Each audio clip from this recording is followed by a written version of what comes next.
Hello ಎಲ್ಲರಿಗೂ, Lakshmi family ಝೋನ್ಗೆ ಸ್ವಾಗತ. ಈ ವಿಡಿಯೋದಲ್ಲಿ ನಾವು ಹೋಗ್ತಾ ಇರೋ ಪ್ಲೇಸು ಬೆಂಗಳೂರಿಂದ ಸುಮಾರು 45 ಕಿಲೋಮೀಟರ್ ದೂರದಲ್ಲಿ ಇರೋ ಕಾನಸ್ವಾಡಿಯಲ್ಲಿ ಇರೋ ಚಿಕ್ಕಮದುರೆ ಅಂತ ಕರೆಯಲ್ಪಡುವ ಶನಿ ಮಹಾತ್ಮ ದೇವಸ್ಥಾನಕ್ಕೆ ಹೋಗ್ತಾ ಇರೋದು. ಇದನ್ನ ಕರ್ನಾಟಕದ ಶನಿ ಸಿಂಗಪುರ ಅಂತಾನು ಕರೀತಾರೆ. ಈ ದೇವಸ್ಥಾನ ದೊಡ್ಡಬಳ್ಳಾಪುರಗೆ ಸೇರಿದೆ. ಬನ್ನಿ, ಈ ವಿಡಿಯೋದಲ್ಲಿ ನಾವು ಬೆಂಗಳೂರಿಂದ ಬಸ್ ಕನೆಕ್ಟಿವಿಟಿನ ಯೂಸ್ ಮಾಡಿಕೊಂಡು ಹೆಂಗೆ ಶನಿ ಮಹಾತ್ಮ ದೇವಸ್ಥಾನನ ನೋಡ್ಕೊಂಡು ಬರೋದು ಅಂತ ನೋಡೋಣ. ಈ ವಿಡಿಯೋನ ಸ್ಟಾರ್ಟ್ ಮಾಡೋಕ್ಕಿಂತ ಮುಂಚೆ ನಮ್ಮ ಚಾನಲ್ಗೆ ಯಾರೆಲ್ಲ ಸಬ್ಸ್ಕ್ರೈಬ್ ಮಾಡ್ಕೊಂಡಿಲ್ಲ ಪ್ಲೀಸ್ ಸಬ್ಸ್ಕ್ರೈಬ್ ಮಾಡ್ಕೊಳೋದು ಮರಿಬೇಡಿ. ನಾವಿವಾಗ ಬೆಂಗಳೂರಿಂದ ಚಿಕ್ಕಮದುರೆಗೆ ಹೋಗೋಕ್ಕೆ ಡೈರೆಕ್ಟ್ ಬಸ್ ಇಲ್ಲ, ಅದರಿಂದ ನಾವು ಬೆಂಗಳೂರಿಂದ ನೆಲಮಂಗಲಗೆ ಹೋಗ್ತಾ ಇದ್ದೀವಿ. ಮೆಜೆಸ್ಟಿಕ್ ಇಂದ ನೆಲಮಂಗಲಗೆ ಹೋಗೋದಕ್ಕೆ BMTC ಬಸ್ಸು ಪ್ಲಾಟ್ಫಾರ್ಮ್ ನಂಬರ್ 20 ಅಲ್ಲಿ ಸಿಗುತ್ತೆ. ಬೆಂಗಳೂರಿಂದ ಚಿಕ್ಕಮದುರೆಗೆ 45 ಕಿಲೋಮೀಟರ್ಸ್ ಇದೆ. ಅದೇ ನೆಲಮಂಗಲಗೆ 36 ಕಿಲೋಮೀಟರ್ಸ್ ಆಗುತ್ತೆ.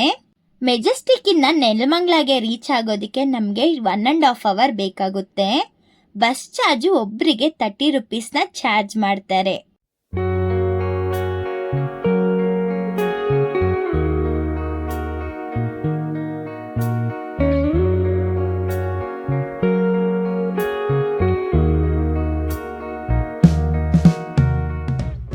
ನಾವಿವಾಗ ನೆಲಮಂಗಲಗೆ ರೀಚ್ ಆಗಿದ್ದೀವಿ. ನೆಲಮಂಗಲದಿಂದ ದೊಡ್ಡಬಳ್ಳಾಪುರಗೆ ಹೋಗೋ ರೋಡಲ್ಲಿ ಈ ಚಿಕ್ಕಮದುರೆ ದೇವಸ್ಥಾನ ಸಿಗೋದು. ನೆಲಮಂಗಲದಿಂದ ಚಿಕ್ಕಮದುರೆಗೆ ಹೋಗೋದಕ್ಕೆ ಬಸ್ಸಸ್ ನಮಗೆ BMTC ಬಸ್ಸಸ್ ಸಿಗುತ್ತೆ, KSRTC ಬಸ್ಸಸ್ ಫೆಸಿಲಿಟಿ ಸಹ ಇರುತ್ತೆ. ನೀವು ಯಾವುದ್ರಲ್ಲಿ ಬೇಕಾದರೂ ಹೋಗ್ಬೋದು. ಸೊ ನಾವಿವಾಗ ನೆಲಮಂಗಲದಿಂದ ದೊಡ್ಡಬಳ್ಳಾಪುರಗೆ ಹೋಗೋ ಬಸ್ಸಲ್ಲಿ ಹತ್ಕೊಂಡಿದ್ದೀವಿ. ನೆಲಮಂಗಲದಿಂದ ದೊಡ್ಡಬಳ್ಳಾಪುರಗೆ ಹೋಗೋ ರೂಟಲ್ಲಿ 14 ಕಿಲೋಮೀಟರ್ಸ್ ನಾವು ಹೋದ್ರೆ ನಮಗೆ ಈ ಚಿಕ್ಕಮದುರೆ ಶನಿ ಮಹಾತ್ಮ ದೇವಸ್ಥಾನ ಸಿಗುತ್ತೆ. ಬಸ್ಸಲ್ಲಿ ಒಬ್ಬರಿಗೆ 29 ರೂಪೀಸ್ನ ಚಾರ್ಜ್ ಮಾಡ್ತಾರೆ. 40 ಮಿನಿಟ್ಸ್ ಬಸ್ಸಲ್ಲಿ ಜರ್ನಿ ಇರುತ್ತೆ.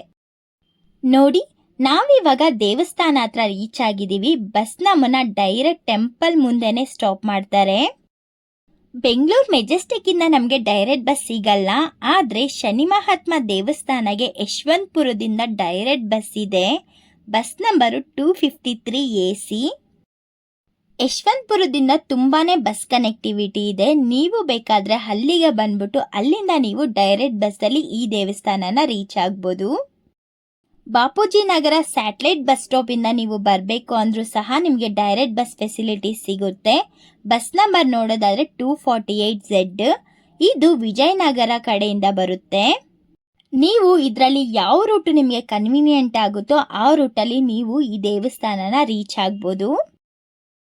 ಈ ಚಿಕ್ಕಮದುರೆ ಶನಿ ಮಹಾತ್ಮ ದೇವಸ್ಥಾನದಲ್ಲಿ ಪ್ರತಿದಿನ ಬೆಳಗ್ಗೆ 6 ಗಂಟೆಯಿಂದ ರಾತ್ರಿ 8 ಗಂಟೆವರೆಗೂ ನಾವು ದರ್ಶನವನ್ನ ಪಡಿಬೋದು. ಈ ದೇವಸ್ಥಾನದಲ್ಲಿರುವ ಶನಿ ಮಹಾತ್ಮ ಸ್ವಯಂ ಉದ್ಭವವಾಗಿದ್ದು ಈ ದೇವಾಲಯವನ್ನು ಇಲ್ಲಿನ ಸ್ಥಳೀಯ ರೈತನಾದ ಗಂಗಾ ಹನುಮಪ್ಪ ಅವರು ದೇವಾಲಯವನ್ನು ನಿರ್ಮಿಸಿದ್ದಾರೆ. ಈ ದೇವಸ್ಥಾನಕ್ಕೆ ಶನಿವಾರ ದಿನಗಳಲ್ಲಿ ತುಂಬಾ ಜನ ಭಕ್ತಾದಿಗಳು ಬಂದು ದರ್ಶನ ಪಡೆದು ಎಳ್ಳು ಬತ್ತಿಯನ್ನ ಹಚ್ತಾರೆ. ಈ ತರ ಮಾಡೋದ್ರಿಂದ ಪಂಚಮ ಶನಿ, ಅಷ್ಟಮ ಶನಿ, ಅರ್ಧಾಷ್ಟಮ ಶನಿ ಹಾಗೂ 7.5 ಶನಿ ಪ್ರಭಾವ ಕಮ್ಮಿ ಆಗುತ್ತೆ ಅಂತ ಇಲ್ಲಿ ಬರುವ ಭಕ್ತಾದಿಗಳು ನಂಬಿಕೆಯನ್ನ ಹೊಂದಿದ್ದಾರೆ.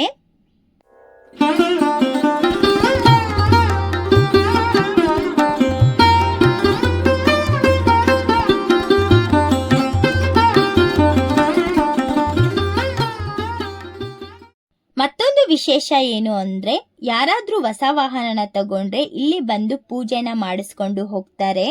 ಹೀಗೆ ಮಾಡೋದ್ರಿಂದ ವಾಹನಗಳನ್ನು ಓಡಿಸ್ಬೇಕಾದ್ರೆ ಯಾವುದೇ ತರ ತೊಂದರೆ ಉಂಟಾಗದಂಗೆ ಸೇಫ್ ಆಗಿ ಇರ್ತೀವಿ ಅಂತ ಅನೇಕರ ನಂಬಿಕೆ. ಶನಿ ಮಹಾತ್ಮನ ದರ್ಶನ ಪಡೆದು ಈಗ ದೇವಸ್ಥಾನದ ಹಿಂಭಾಗದಲ್ಲಿ ಇರುವ ಜ್ಯೇಷ್ಠಾದೇವಿಯ ದೇವಾಲಯಕ್ಕೆ ಹೋಗ್ತಾ ಇದ್ದೀವಿ. ಶನೇಶ್ವರನ ಪತ್ನಿಯಾದ ಜ್ಯೇಷ್ಠಾದೇವಿಯ ದರ್ಶನ ತುಂಬಾ ಜನ ಮಾಡಲ್ಲ.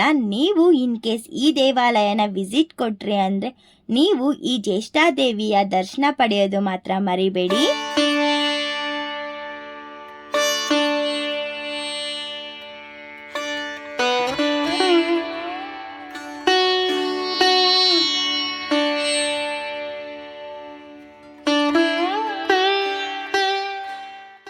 ನಾವು ಶನೇಶ್ವರ ಹಾಗೂ ಜ್ಯೇಷ್ಠಾದೇವಿಯ ದರ್ಶನ ಪಡೆದು ಈಗ ದೇವಸ್ಥಾನದಲ್ಲಿ ಇರುವ ಅನ್ನದಾನ ದಾಸೋಹ ಭವನಕ್ಕೆ ಹೋಗ್ತಾ ಇದ್ದೀವಿ.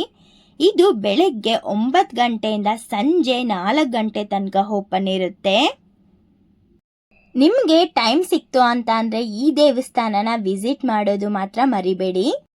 ಯಾರಿಗೆಲ್ಲ ಈ ವಿಡಿಯೋ ಇಷ್ಟ ಆಯಿತು ಲೈಕ್ ಮಾಡಿ, ಶೇರ್ ಮಾಡಿ, ಕಮೆಂಟ್ ಮಾಡಿ. ಇದೇ ಥರ ವಿಡಿಯೋಸ್ಗೋಸ್ಕರ ನಮ್ಮ ಚಾನಲ್ನ ಸಬ್ಸ್ಕ್ರೈಬ್ ಮಾಡೋದು ಮರಿಬೇಡಿ. Thank you.